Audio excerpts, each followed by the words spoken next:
Hey everybody, thanks for joining us here. We have Sophia here who is going to, she's created this PowerPoint presentation and we're going to begin. Sophia, how are you? I'm doing great. How are you, Greg? Not bad, not bad. I wonder why people like always start their conversations like that. It's almost like, and I purposely try not to, but I just can't help myself. It's nice to know how people are, just to make sure you're in the right frame of mind to look into something like this because this can be very subjective, right? Mm-hmm. I think so. Yeah. I think so too.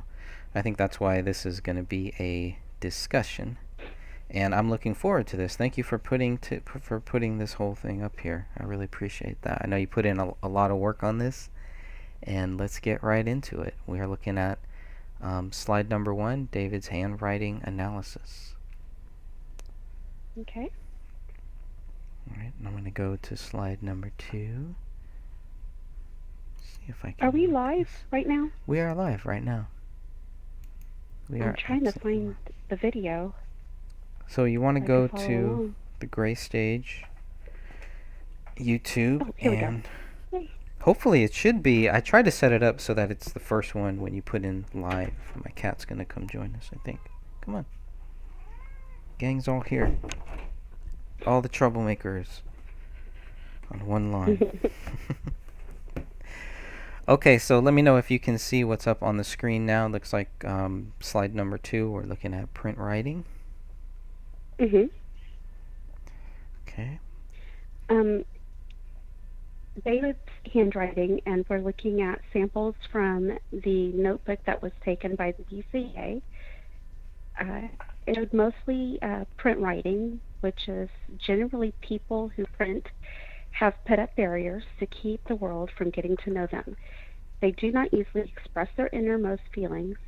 People who print take longer to experience intimacy and tend to have strong external protective mental shield that is often seen as confidence.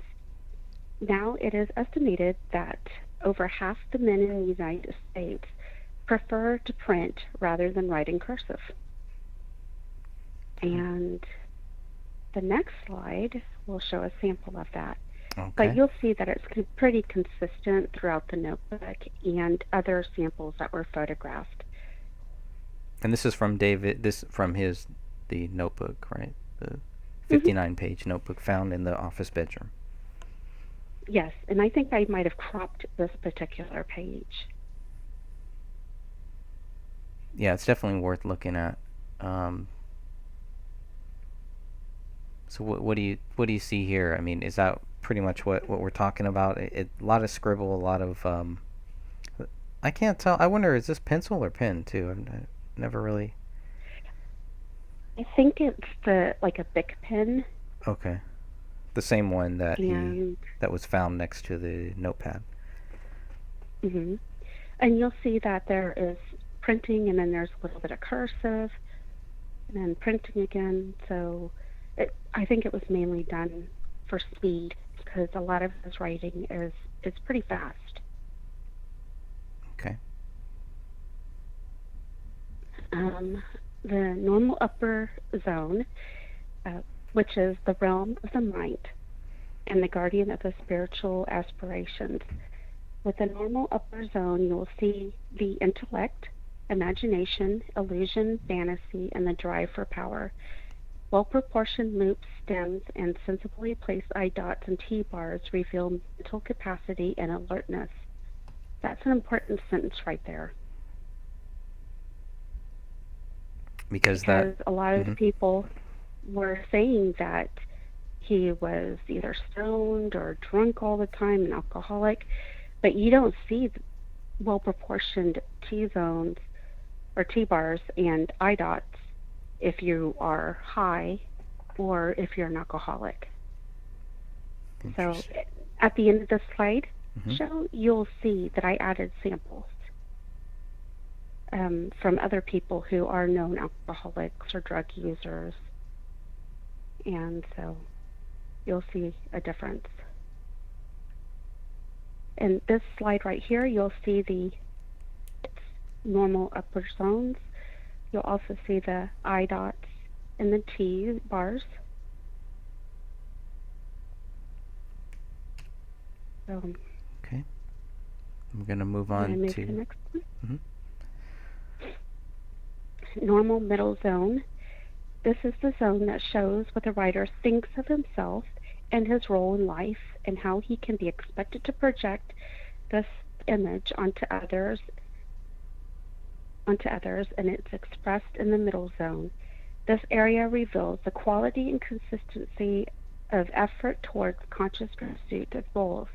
The middle zone emphasis is upon social and work and shows actual progression into the environment. Medium height and well balanced in other zones and well formed letters indicate wholesome self confidence and sensible adjustment to life. And it's just showing the middle zone, which is the A, the E's, lowercase e's, IS, IT. Which is what we're looking at here. Is the H and the is, that loop would be an upper zone. Which one? So for the loops on the H, that's an upper zone. The D loop is an upper zone. So a common middle zone would be the I's, the E, O, in video. Any lowercase letter that doesn't have an upper zone loop.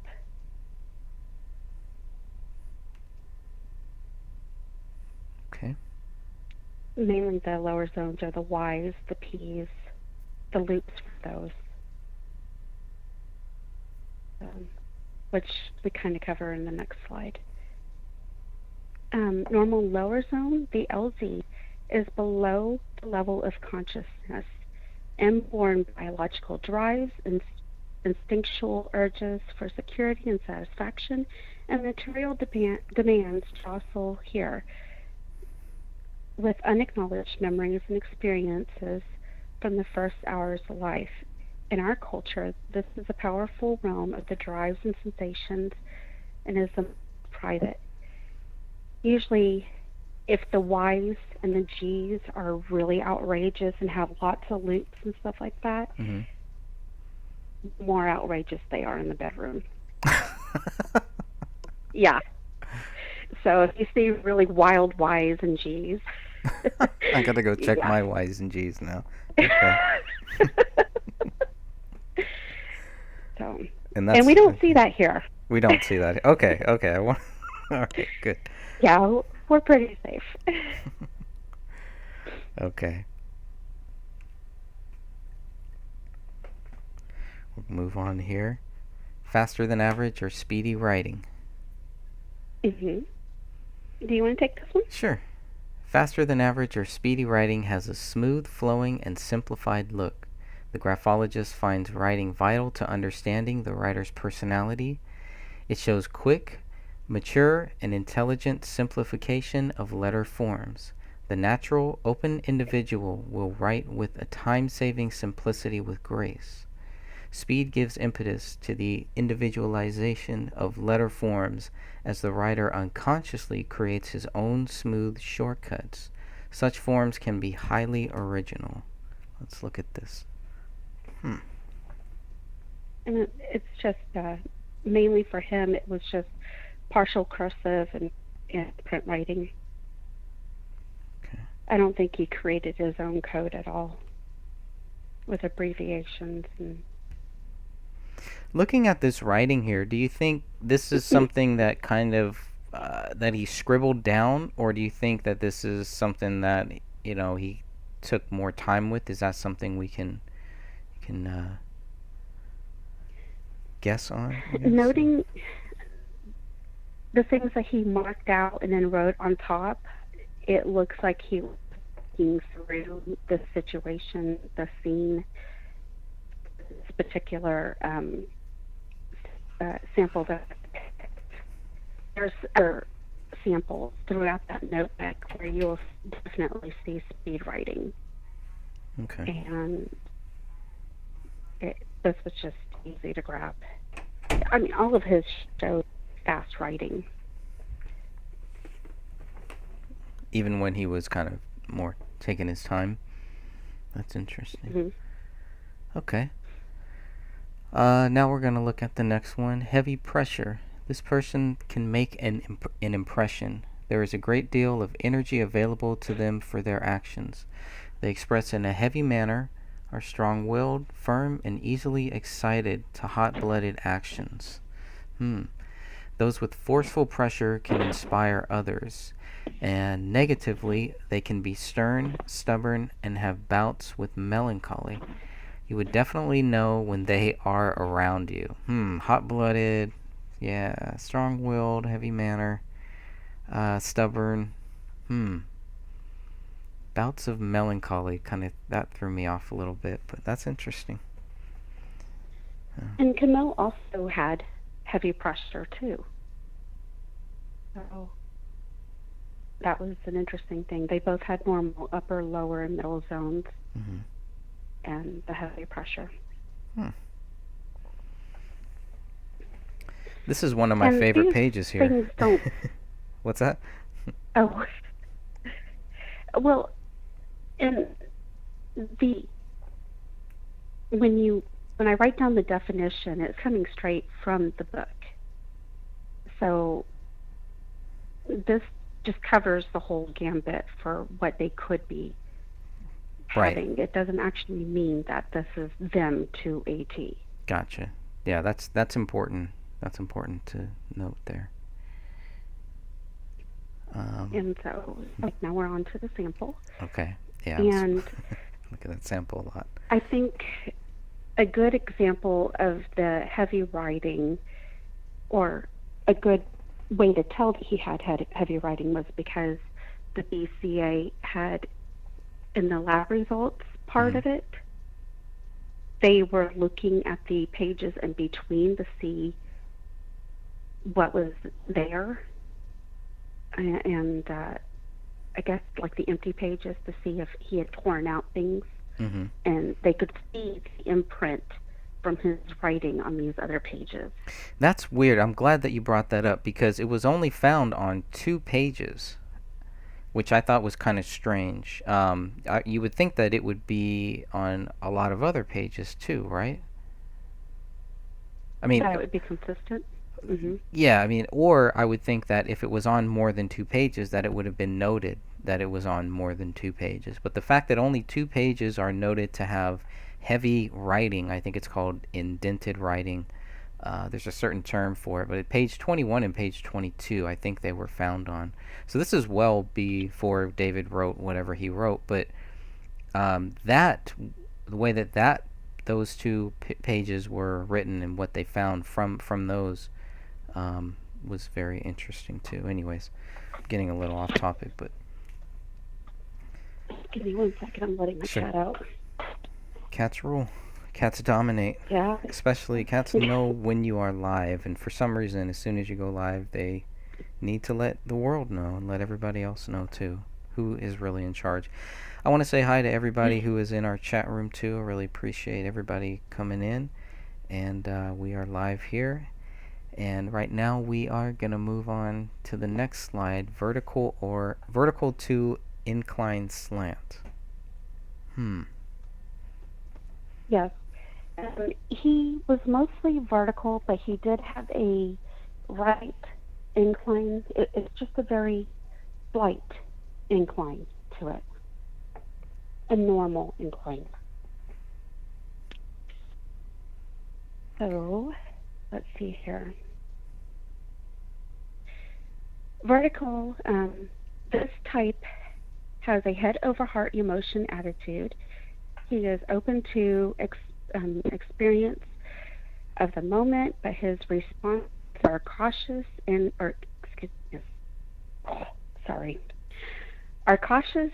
considered. Here, emotional expression is under control if it is lost. It is quickly regained. The Incline slant in his writing is considered a normal incline slant. The writer is normally sensitive and emotionally healthy, but modest responses. Hmm. Judgment and logic rule, yet more sympathy and compassion are expressed here in the vertical slant. The range of expression is seldom over demonstrated. Yeah, some of this is kind of how David comes off. I mean, just on the very little that I've seen him, how he responds in videos, how he responds when he's asked questions, and just listening to him, not knowing him personally. This is one of the areas that kind of struck a, it really struck a chord with me as far as like, oh, okay, this really does sound like him. This really does sound more like his type of style. But let's And let's it's really continue on. interesting because you sit there and you compare the documentary to his live stream, and what they're saying in the documentary doesn't line up with how he's acting in his live streams. How do you think he's acting in his live streams? Uh, just more compassionate, And you think in the documentary very he comes off as more crazy? what they say about him, Mm. the friends and family, Oh, I see. compared to how he really was in the live streams. Gotcha. Gotcha. In the clips that I guess the certain clips that they used.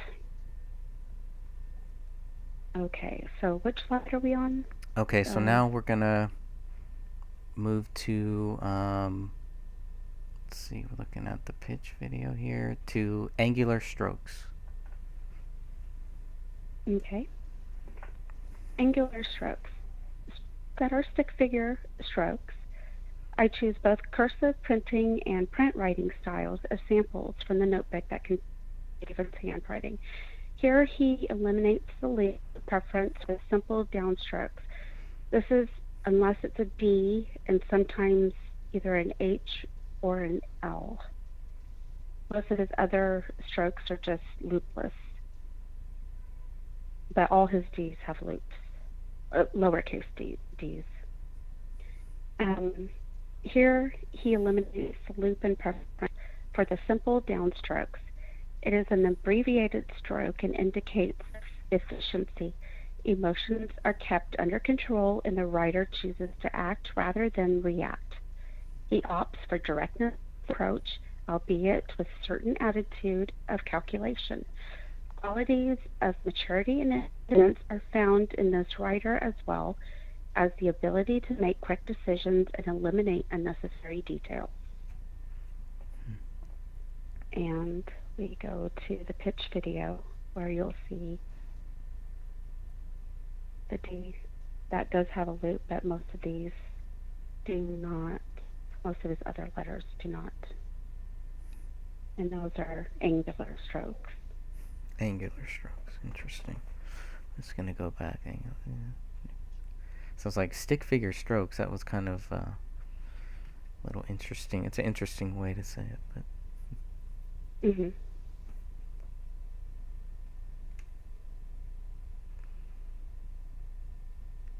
Okay, personal pronoun I means clear, constructive thinking, independent, and has a desire to stand out. Personal pronoun I. Can you explain that a little bit? Well, as he uses the personal pronoun, which the sample was the only one that I could find where he uses the personal pronoun. But there's no loops. He doesn't use it in a lowercase. And so, let's see here. For the I's here on this, Mhm. on the veterans? Mhm. It's not used as a cursive I. It's just a 6 the crossbars, and so that right there means clear constructive thinking and a desire to stand out. That's the type of I that he used. If there was a loop, it would have had a different meaning. If it was lowercase, it would have had a different meaning. If it didn't have the crossbars, that would have been a different meaning altogether, too. Interesting. Yeah, it sounds very strong. And it's very strong words for people here too. Very curious how other people who have served feel about this. I think you'll like the next slide. Okay. The majority of O's and A's open at the top. This indicates generosity, frankness, truthfulness, and sincerity, and talkative. Talkative. Is he talkative? I would say yeah. Mm-hmm. The interviews. Yeah, he had no trouble public speaking or anything like that. I have to admire that. I could not get on at a podium or get up there and talk. I'm really bad at debating too. I freeze up. Yeah. Yeah, it takes, it's I mean, it's definitely a challenge. I tried to do little highlights for all his open A's and O's. Mm-hmm. And let's look at those. You can clearly see it throughout the rest of his samples.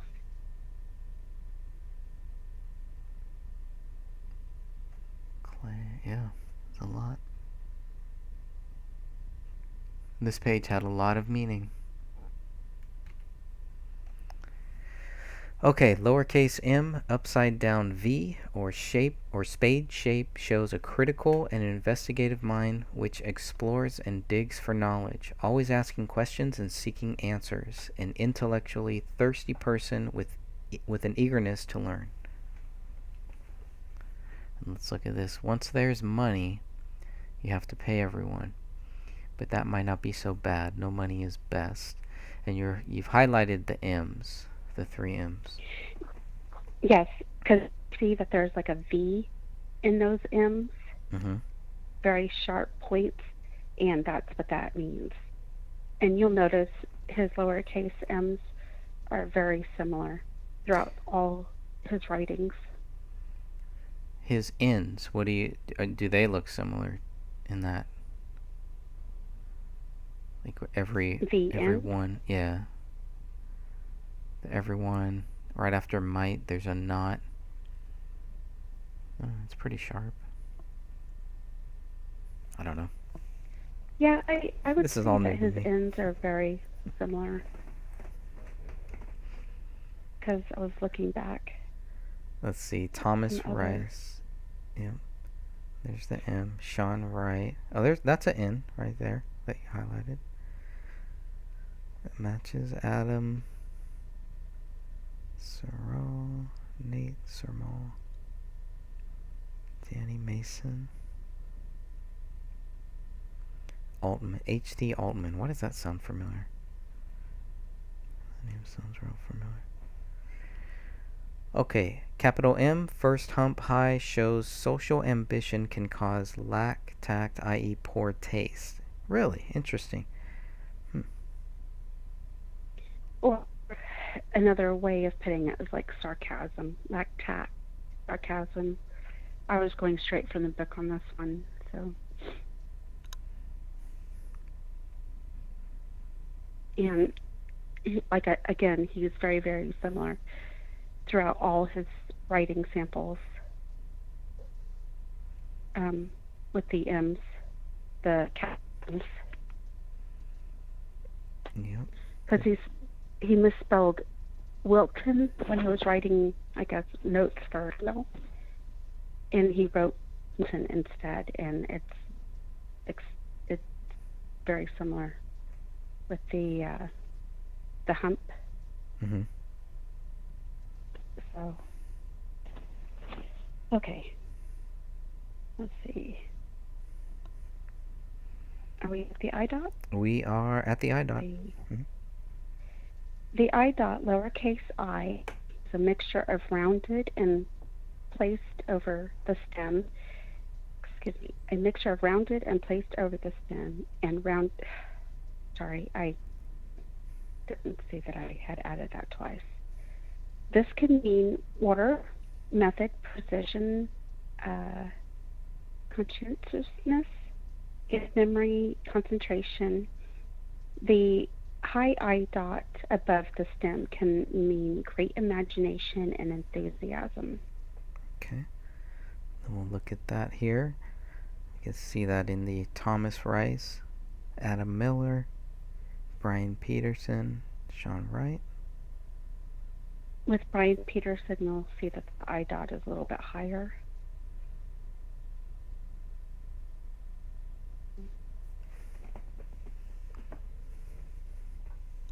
Even though I put a sample here, Mm-hmm. I look at all his writing overall.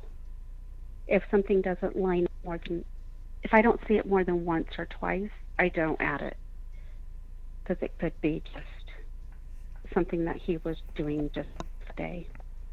And that's looking at all of his writings, as much writings as you have had access to, which is a lot, by the way. That is a lot. Yes. From the just all the photos that captured his handwriting and the notebook that they took into evidence. It was just easier to add the notebook part as samples because they were the clearest pictures. The T-bar. T-bar is one of my favorite ones here. T-bar is the average T-bar. T-bar is an average T-bar with a crossing, which can mean that he is healthy, balanced, calmness, self-control in thought, and in action. Most of David's T-bars will have a slight incline to the right. This is a positive and uplifting trait with optimism, enthusiasm, and ambition. Refer to, quote-unquote, submit to Allah. This can also mean sarcasm mixed with humor. That's interesting that you would say that, or that you would see that, or discuss that, or think about that. Considering that this was his supposed suicide note, you don't see any signs of depression. You don't see any signs of him in an altered state. If anything, he seemed excited, I guess would be the right, I don't know. Just, he seemed happy. If this was supposed to be the suicide note. But Open the Rise, the most recent version, it seemed like he was excited when he wrote this, only because of how his T-bars are and the way that they point up. That he was very optimistic, and I keep saying excited, but that's what you see for that type of T-bar. That's interesting. And that he was looking forward. Okay, sorry, I didn't interrupt you. No, it's okay. Because the lower T-bar in the other part seems different, right? That's been a big question. If these were both written by David, and what really sucks is that they probably could have figured that out, and hopefully we still can, but they never even bothered to.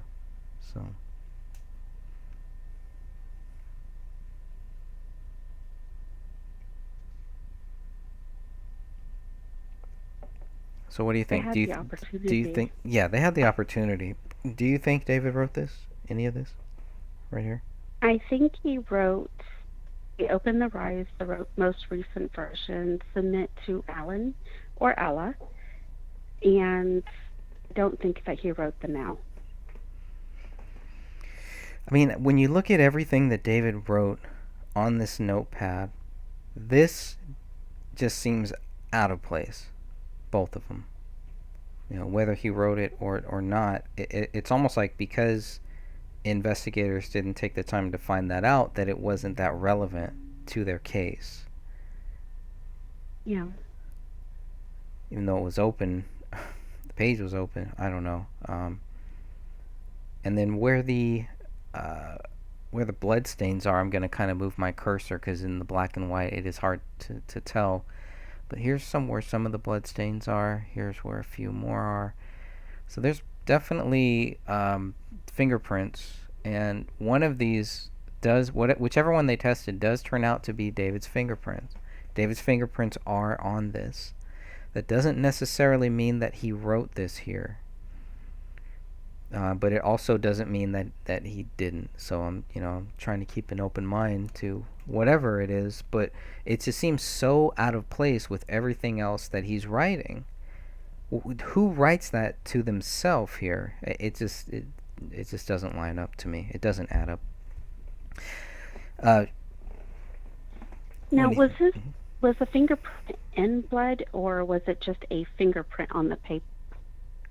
It was blood. Yeah. No, these are blood prints there. Okay. So those there, and on this same page, a little bit lower down, south of this page that we're looking at right now, there was blood there too. There was bloody fingerprints on multiple pages, but this is the only one that they matched to David. It's the only one that they tried, as far as I can see. I don't know.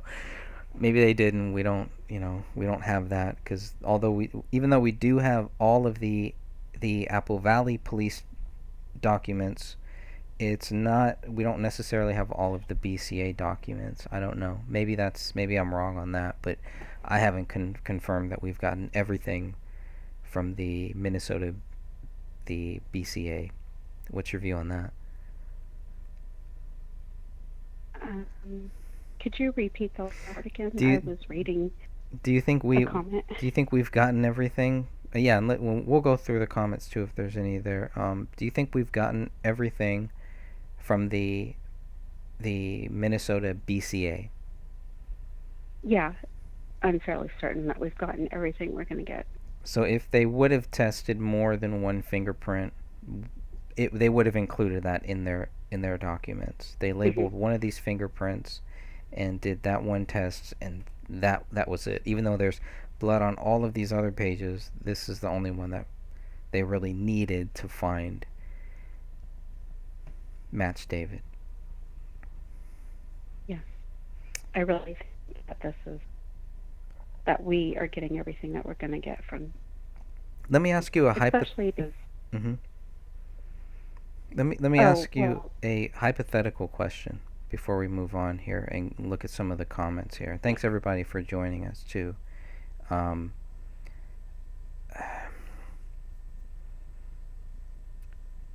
If the reason why, I'm just speculating here, and I'm open to this, if these fingerprints were put on, let's say after David died, after his hand was missing, you think they would try to put that on the pin too? And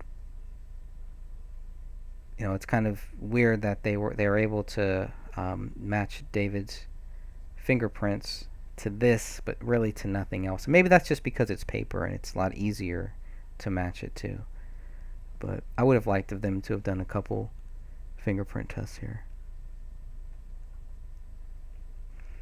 Okay, I'm way off target.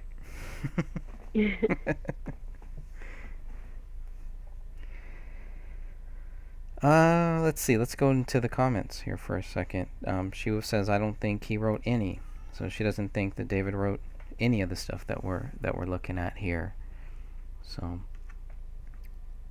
I think she meant that she didn't believe that he wrote "Open the Rise" most recent version part. Okay. Let's see. Let me go here. So some of the other things that you've marked here have been on the standby, on the bring them. So all of these T's. So you've really looked at all of these T's. You've really spent a lot of time looking into this. And I tried to pit a lot of samples for everybody to see.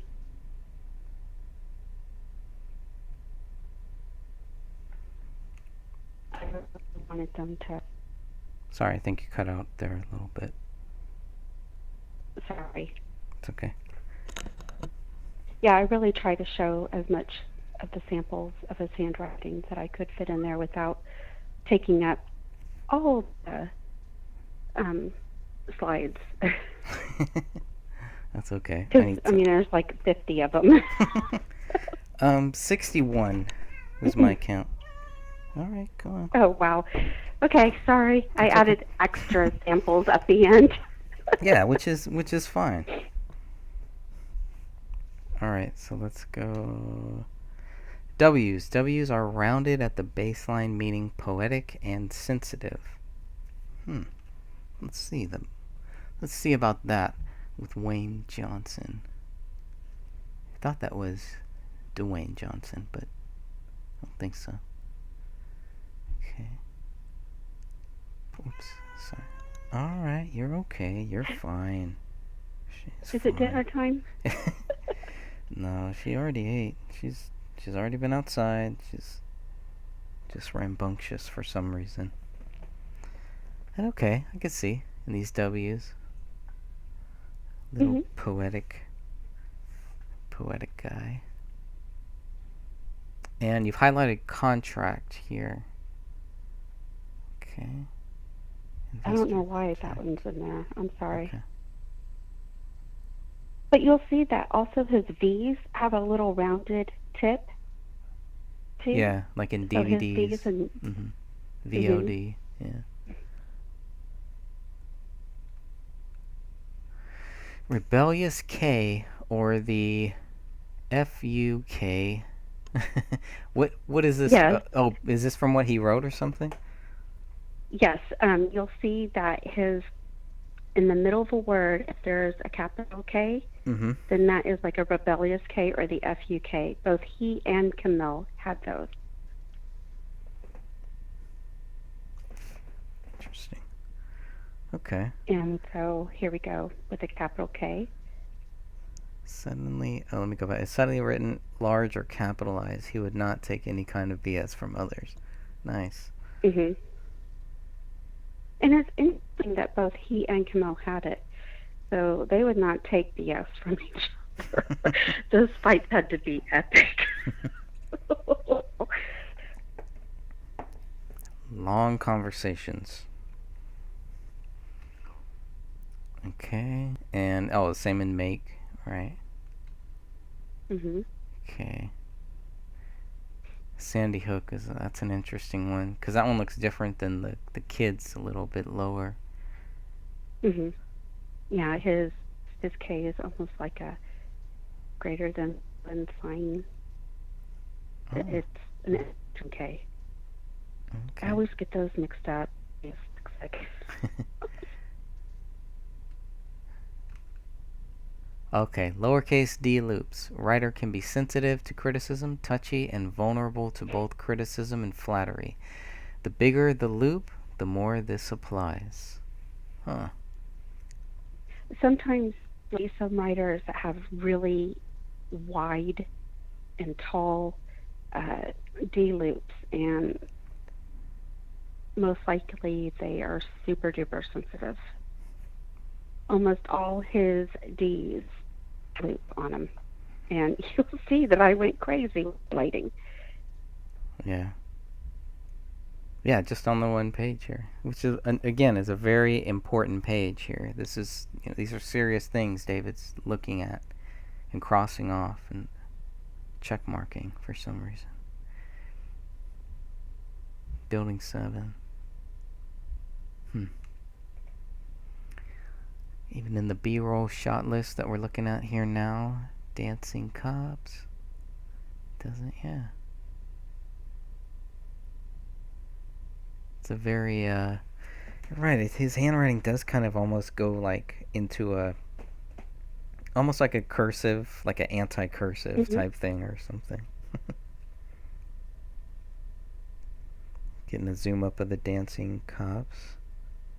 Which is it's a very disturbing image in my head, by the way. Thank you for that. Let's go here. It might not be. Well, I found it interesting that they had actual dancing cops for the Apple Valley. And for the Dakota County Sheriff's Office, too. So They were actually rivals at some point. You're laughing, but it's true. Okay. Moving on. Moving on to normally. Okay, I'll let you take this next one here. Let's see. Okay, 1 second. I need for this. Sure. Normally straight lines. Okay. Normally straight lines and stable baseline. The writer. Okay. The writer's mind disciplines his emotions. Traits are composure, orderliness, emotional stability, dependability, perseverance. This is also the area in a person's handwriting where sobriety stands out. If there is an unstable or erratic baseline, then that is a telltale sign of drug use or intoxication. David had a stable baseline, otherwise known as straight lines, meaning handwriting does not show signs of drug use or being intoxicated. What I should have written was it does not show drug use or being intoxicated while he was writing notes.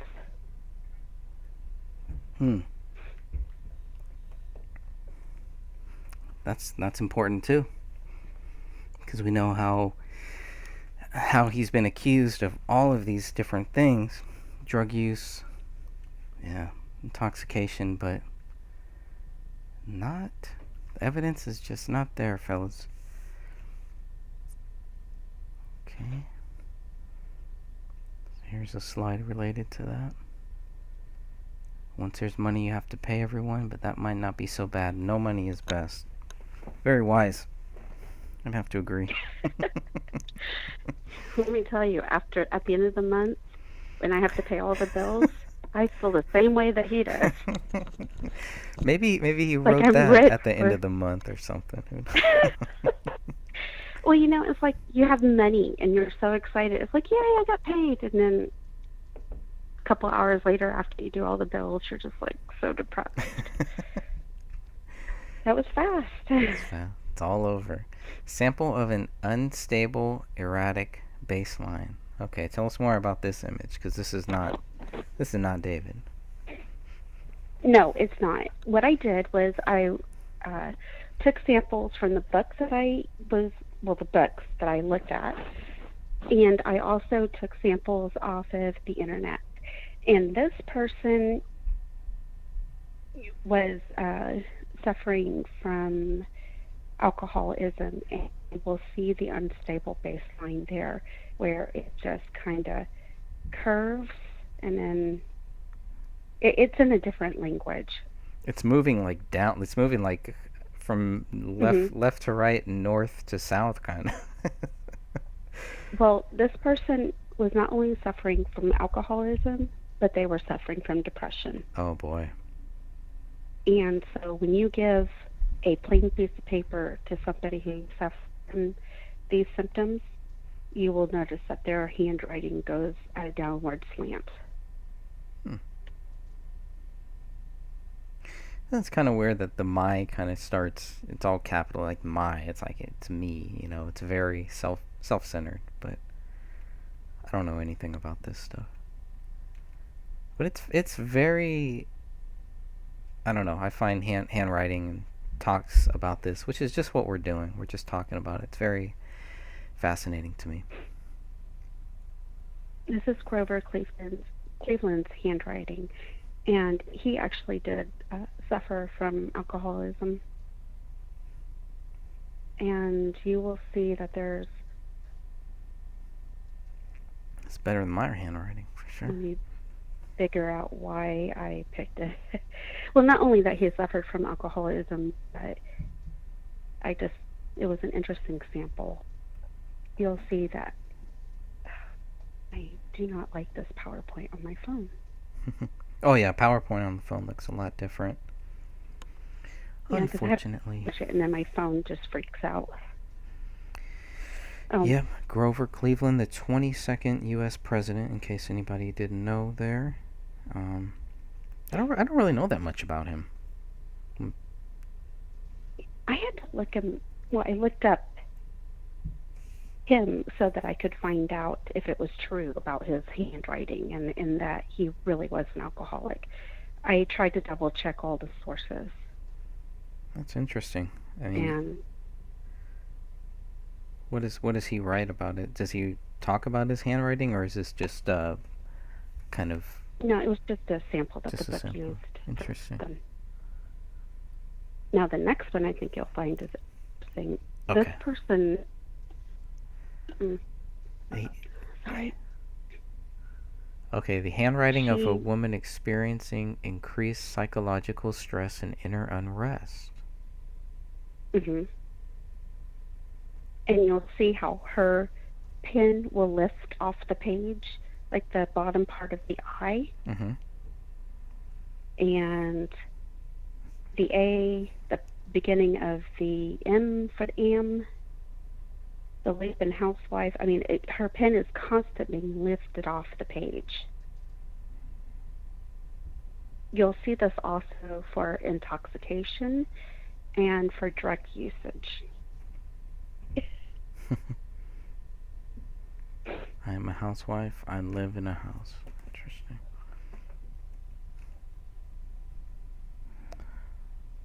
Okay, here is a sample handwriting from a woman suffering from depression. Oh, now we're getting into it. Any of this match, David? No. You'll also notice that this baseline slants downwards to the right. You don't see that in any of his handwriting samples. Even though he uses it on a lined paper, you still don't see it. You don't see that decrease in size of the letters, nothing like that.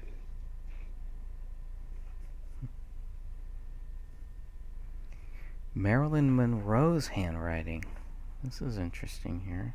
Where'd you get this one from? This is off of the internet, actually. And I thought this would be a really good sample. It was her last letter that she wrote. So you're going to see smudges. You're going to see letters that are not consistent with the pressure. She was impaired while writing this. She was depressed. And it was just a really interesting sample to pay here. You'll see that the pressure varies as she's writing the letter. You'll see some letters are not as heavy written as others. Oh, yeah. And then you'll see the smudges. Yeah, I see what you're saying. Well, that's interesting. A lot of people, when they're impaired in their writing, you'll see that they have smudges in their handwriting. Yeah, this is an interesting one here. Who's Lee? Do you know do you know the context of this or anything? The person who is Her lawyer? for the next sample, or No, for the Maryland. Yeah, for Maryland. Just wondering who she's. no? She's writing to somebody named Lee. I'm just curious who that is. There is an article that I'll send you that has the whole context for this letter. I'd like to check that out. Okay. All right, sample of a person's handwriting while on mild tranquilizers. Now we're getting interesting. Mild tranquilizers. Yes. And you're going to see the T-bars. That is a huge indicator right there. Let's look at those T-bars. Mm-hmm. What's wrong with the T-bars? I do mine just like that. Maybe I'm on a mild tranquilizer right now, and I just don't know it.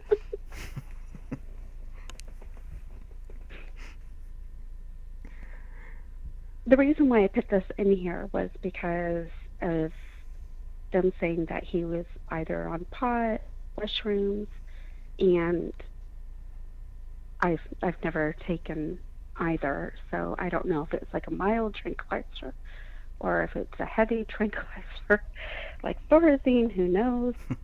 But I just was trying to cover all the bases here. Right.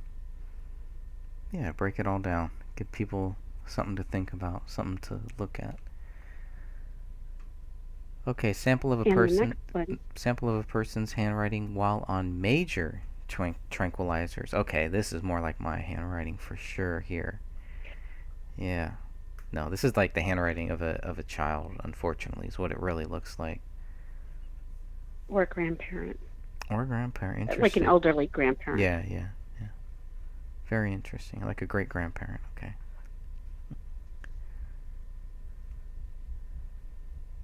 Yeah, that is disturbing. Hmm. It's amazing how much medication will affect, well, even your mood will affect your handwriting. All Let's right, sample of an see. alcoholic's handwriting. Oh, this has got to be David. This has to match his. No, It's got to be this just is like not him. David's either. Oh, You're going darn. to see the unstable baseline, how it's wavy. It Mhm. goes in or up and down and up and down. Oh yeah. This is taken straight from the book that I was using.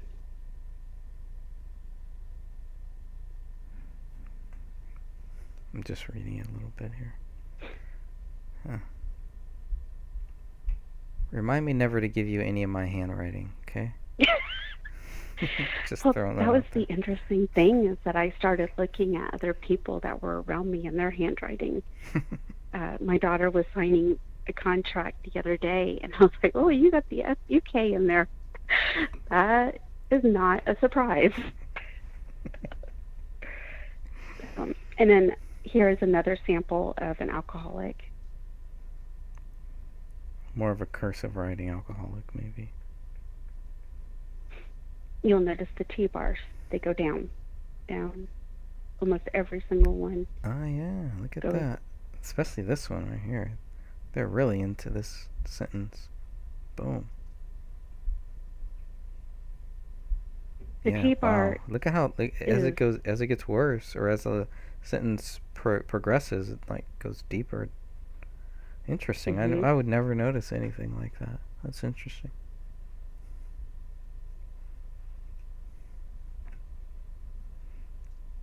and that the T bar when it goes down like that, that is low self-esteem, poor self-image, depression, all of that. So Well, Pansy says hers goes up. So what does that mean? If the T bars were going up here, what would that tell us? Any idea? enthusiasm, looking forward to the future. Ah, okay. Something to look forward to. It's a good thing if your T bar. I'm gonna make sure all of mine go up from now on, There just you in go. case. This is Elvis Presley's handwriting, Wow. and this signature is from an earlier time compared to near the end, where you can see that you can see that for the 1977 signature, Mhm. the E is not complete at the top, where his pen keeps leaving the paper. The A's, I mean, you'll That's see sad. lots of breaking. Ugh. It really is. That's really sad. Yep. Knowing everything we know about that and what he was on at the end. hmm Uh, hmm. So you don't see any of that in David's handwriting. No, no, you know, No, none nothing. at all. I mean, you don't see any breaking in his handwriting. It's all very consistent, smooth. You don't see any of that.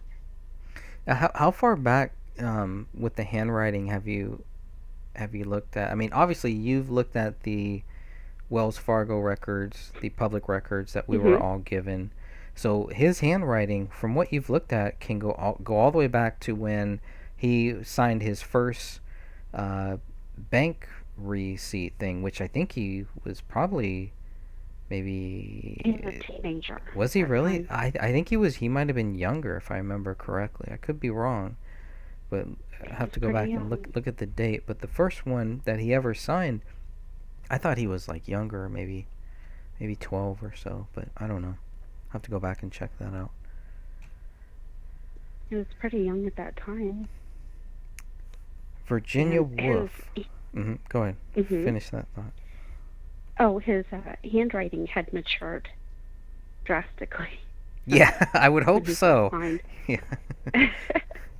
So it was, yeah, there was some chicken scratch going on there, but it's all different now too. Now that everybody's just typing, I wonder, all these people that are growing up just typing away and never writing on paper, their handwriting must be horrible just based on that.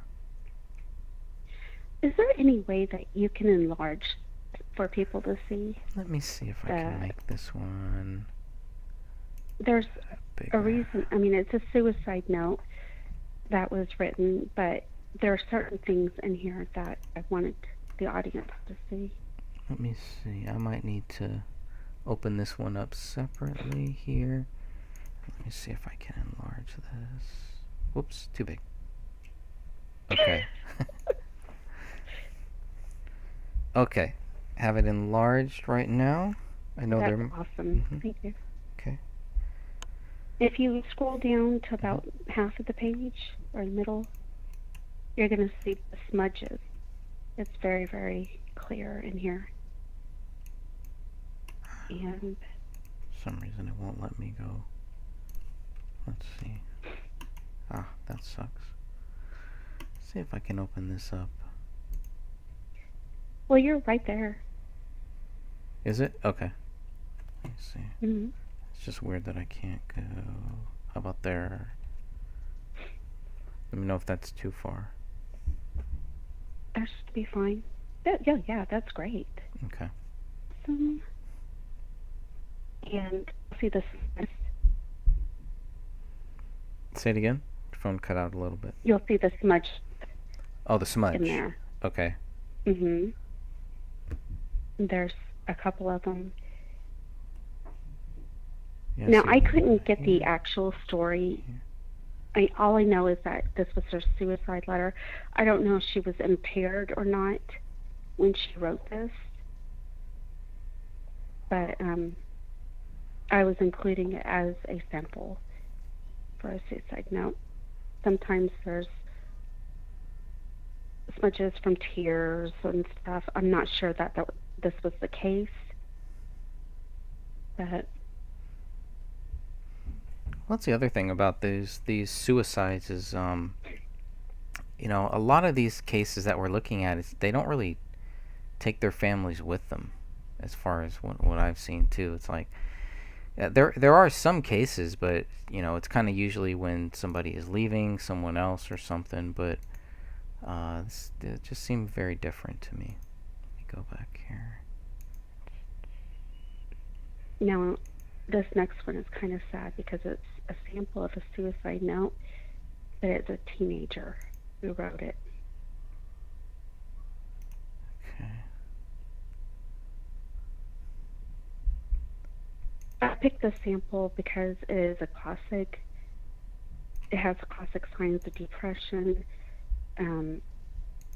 with the slanting downwards. You'll notice the T bars are super long. This person who wrote it, they were very drunk when they wrote it. I'm not saying that because that's what I assume. Mhm. That is what the website told me Okay. for the backstory. Oops. You'll notice the T bars, and also that the lines, they slant downward.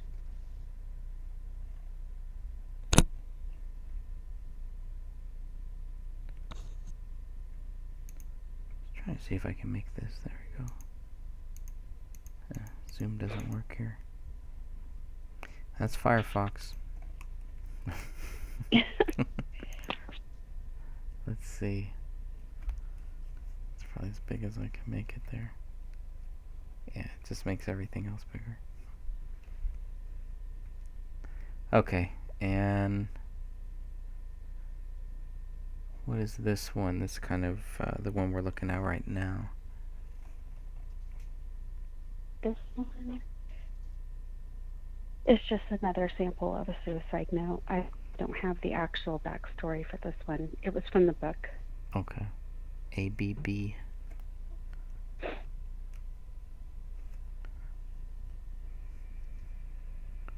think that's the last one. Yeah, that's the last one there. Mhm. Very interesting.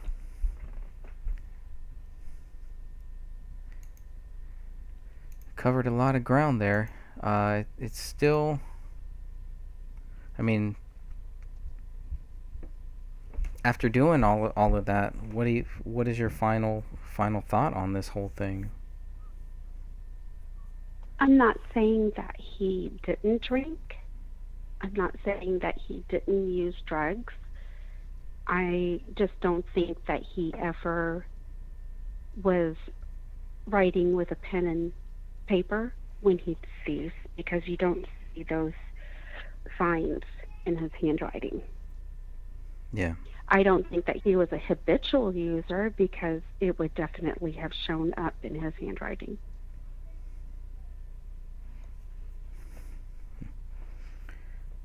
Why do you think that I the don't handwriting wasn't that there in the investigation? Why do you think there wasn't more put into the handwriting?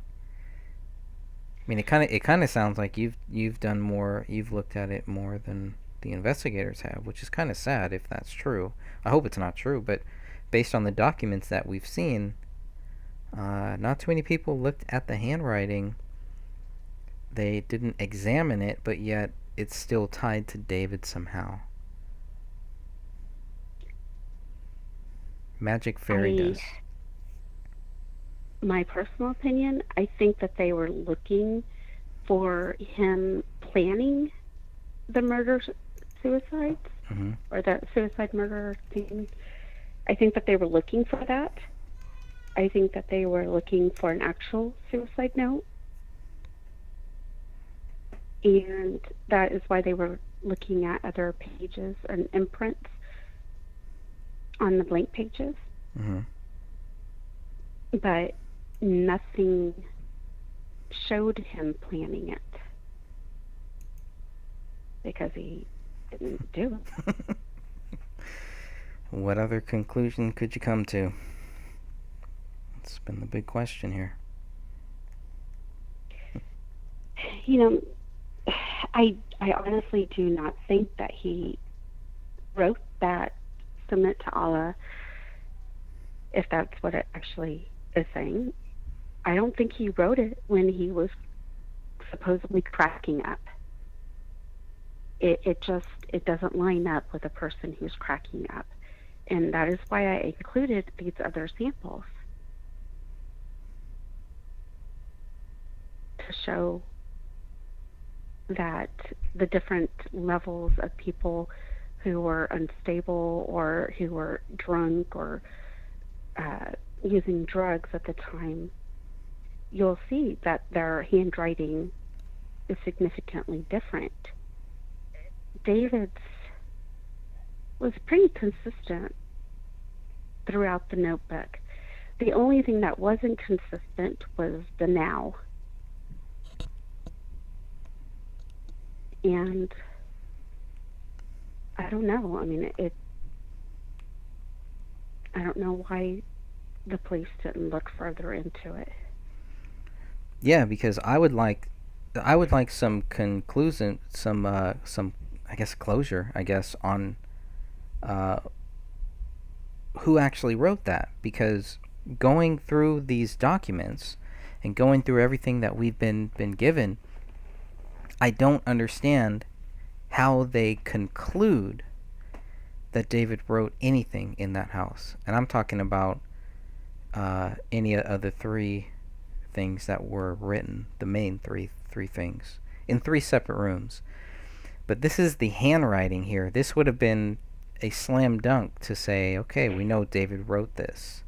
And the fact that they did not do that is frustrating. And the fact that, they start out, when everything first starts, we're hearing all these rumors and all this stuff of why David did what and everything. Nothing ever pans out. 1 year later, when the case is closed, they didn't know anything more. They actually knew less. You would actually have to take all of that stuff that they were giving us while the investigation was ongoing, throwing all of these little jabs of doubt at us constantly. Well, it could have been this, it could have been that. And one by one, we take those down and say, nope, it can't be because of this. Nope, it can't be because of that. We know actually less. The investigation did not show us who did what, where, when, why, or how. It just showed us what the police did. It showed us what the investigators did and what they didn't do and what else needs to be done. And the question is, my question is, why didn't these things get done? These simple things like David's handwriting, Kamel's handwriting, comparing these things just to make sure, right? Just to make sure that David did write this. What's your view on the comparison as far as what was written on the notepad in David's office room compared to what was written on the blood wall? Can you really compare those two? Is it really fair to compare those two? Are we talking about two separate things there? We're talking about two separate things because if he did it, he is writing in all caps. It's all print and huge sizes. So I would not be able to compare it with his actual handwriting. If you were to go and on the wall, unless you have very distinct, like felon's clause or a certain way of writing a letter with lots of loops or just like a fancy E, like the Greek E that we saw in the journal page. Mm-hmm. If I saw that up there, I would have said, oh, whoever wrote the journal page wrote on that wall. Now, if he had that Greek E, and there was an E on that wall that was a Greek E, then I would say, yeah, I'm fairly certain he wrote that. But no. But you probably wouldn't come out within a couple days, and say, yeah, David wrote this. Friends, all these people that are supposed to be David's friends coming out so quickly saying, yeah, David wrote that. Yeah, that's his handwriting. Okay, maybe it is his handwriting. But it's not signed. You can't put David's hand on that pen. There's just way too much stuff like that just is it's very, very frustrating because it should not be here. We should not even be having this conversation right now. We should be talking about wrestling, or we should be talking about something else. But it's very, very frustrating, and it is Monday morning quarterbacking. On my part, it is like, well, woulda, shoulda, coulda. Yeah, that's all true though. They would've, should've, could've. Why didn't they? And how do we make sure that they don't do this, that something like this never happens to anybody else? We have a good opportunity to try to get future investigators, anybody who wants to be in law enforcement. This is a good test case here. This is a great case that people should learn that, these are things you need to watch out for. These are tests that need to be done in a case like this when the circumstances are so crazy compared with even if you exclude who David was and everything, it's crazy. It's even more crazier. And so they try to justify it by making David look crazy. Well, it's a crazy thing because David was crazy. Well, he wrote 3 places here because he was nuts, because he snapped. And there's just, these documents, the results of the investigation do not support that. They do not support that David Crowley is guilty. And we're going to keep saying that because people need to understand that. The investigators understand that. There's a lot of people that get that. They understand that.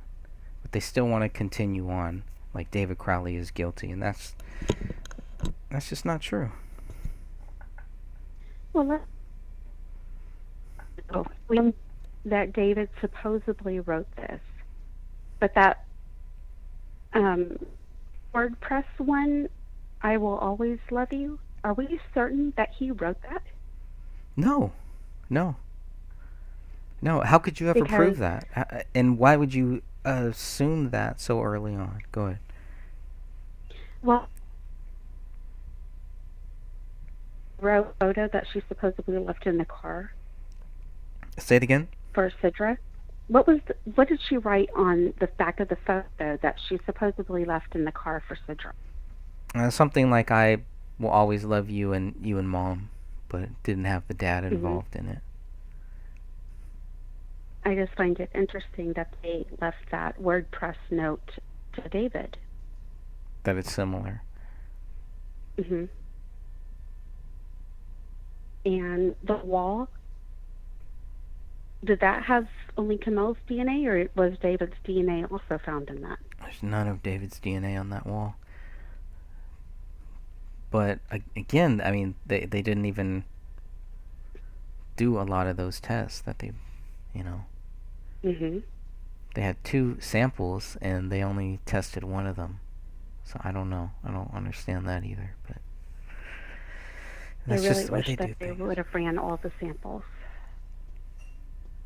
Darn it. Yeah, yeah. And That was a missed opportunity.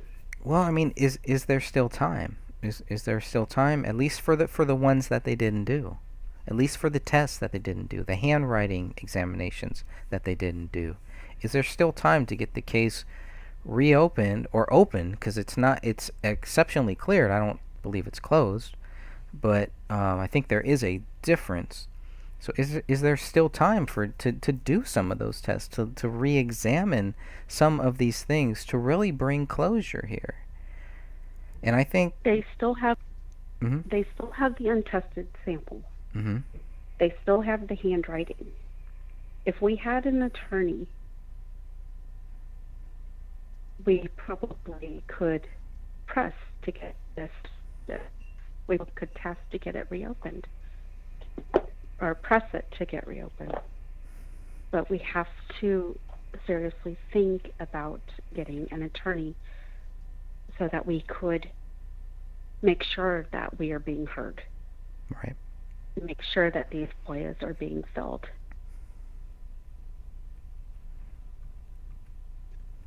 Okay. I mean, that's my opinion on that. I was really hoping that the private investigator would have found something new. But legally, I think maybe it's time to hire me. To hire. An attorney to help us, or Mhm. even find one that can help us pro bono. Yep. I would agree. I think it is time. And I know it's something that some of us have been praying on, and I'm gonna ask people to keep praying about that, and um, whatever we can do to help get justice for this family, for this case, and to make sure that something like this does not happen again. For whatever reason, there are thousands of people out there across this world, across the whole planet, not the country, but the whole world, that are invested in this case, that want to see justice, that are very concerned that something like this could happen to them or someone that they love, someone that has served. And Yeah. it's tough. I really would stress that these videos are not for us just to hear ourselves talk. We're Right. here knocking out all the official narrative theories. For instance, that David was an alcoholic or depressed or snapped, that kind of thing. Well, his handwriting doesn't show that. His live streams don't show that. So where is it coming from? That's a great question. Where is it coming from? It's not coming from a good source. It's not coming from a truthful source because it's not true. And it's not coming from the police, or they would have wrote it in their summaries. Right. That would have been something that would have been relevant. And I think in Tom Leiden's, right, the news report that Tom Leiden did, everybody needs to go and look at that. It's if if you thought the sloppumentary was bad, this is worse. You know, this is like, whoa, okay, yeah, there's way more to this story. These people set out to basically just garbage his garbage that he wrote, but it's all in the same thing. And all three of these three things, all of these three people who have done these ridiculous reports, it has only helped people see why there is more to this. Because they're not giving you the answers. They're not giving you closure. They're putting doubt. They're casting doubt, and they are going after David Crowley, and I don't understand why. I really don't. They're slandering a person who cannot defend themselves. Why? I mean, what do they gain? What do they really gain? Why did ABC fake that Syria footage? Or why do they put out news stories that are debunked within hours? Why do they do any of that? Yeah. It's sad that there are people out there who take the news at face value, and unfortunately these days, do your own research, because the news is not, unfortunately. Yeah. Yeah, but they know that people don't have time for that. You know, they don't have time to really look deep into this. They're trusting in people like Tom Leiden.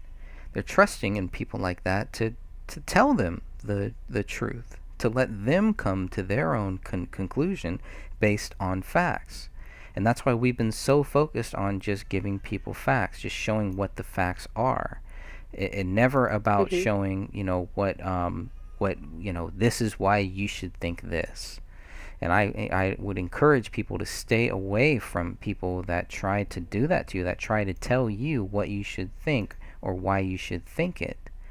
If somebody can't give you the facts, the documents, the research, the quotes, all of that, if they have to, you know, tell you what those quotes and research and everything says, I mean, you know, you can't blame them. You got to blame yourself for just not taking that time to look into this. And if you're going to do that, if you're going to be lazy and just believe what certain people say, including us, you know, if you're not going to go and do your own research, you know, people are going to try to fool you. They're going to try to trick you into believing what they think is truth, so that it makes them feel better about what they think. And don't take my word for it. I had 3 different books that I was following and researching to do this handwriting. Anybody could go out and purchase handwriting or graphology books and do their own comparison. I welcome that. Or if you just take these words and, you know, they say, hey, David's guilty, I have the proof, and I'm not going to show it to you because it's to the family, don't take their word for it. You ask for that proof.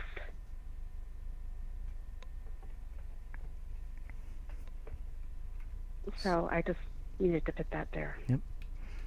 Because there's some people blindly following others because they think that they have the in on what happened. Right, and that's what I found very strange. Yeah. Yeah, but these people aren't proving what they're saying. They're not showing anything. There's nothing new. Now, if they actually showed stuff to back up what they were saying, then I would have to seriously take another look at this case. Sure. But that's why they try to hold on to that, because there is nothing there. There is no proof that David Crowley is guilty, so they have to hold on to like something that it's like secret knowledge. They have to hold on to it so that you don't have it. It's a control thing. And that's a serious thing. When you trick other people, there are consequences for that. There is no reason not to be honest. There's no reason not to be transparent, to be truthful. And if you're going to willingly be untruthful and spread lies, there will be consequences for that. God sees everything, and stuff like that does not go unpunished. So I just, the greatest people that I've found involved in this, including people in our chat room right now, are people that are honestly looking at this. They might have their own views. They might have views that we don't agree with. You know what I mean?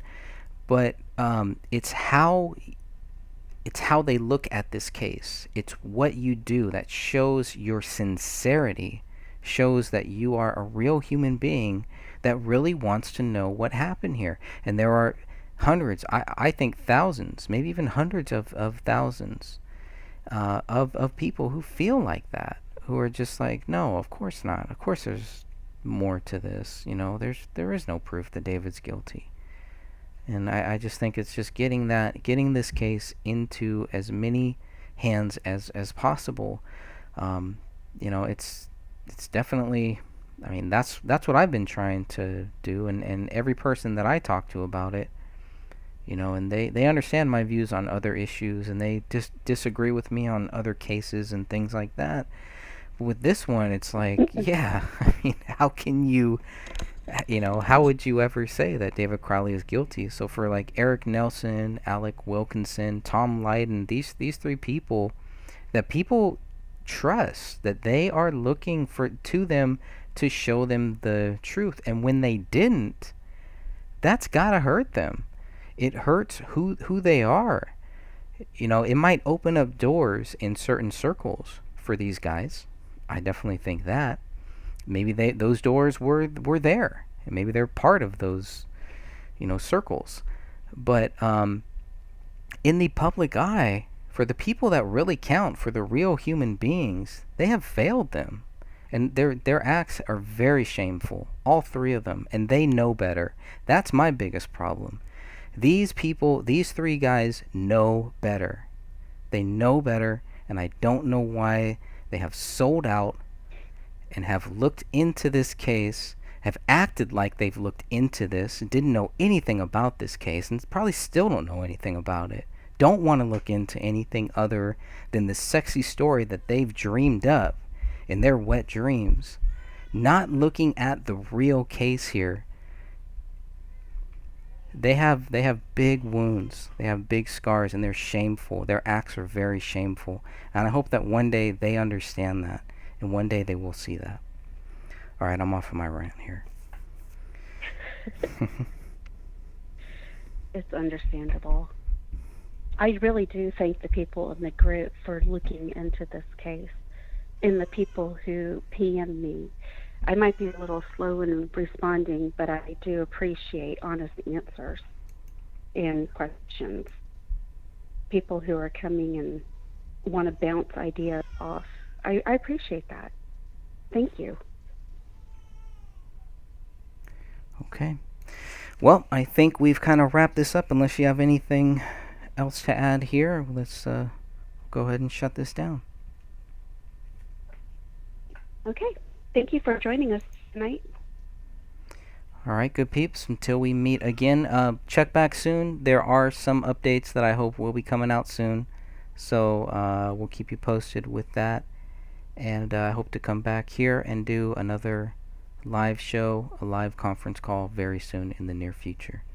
Until then, thank you all for joining.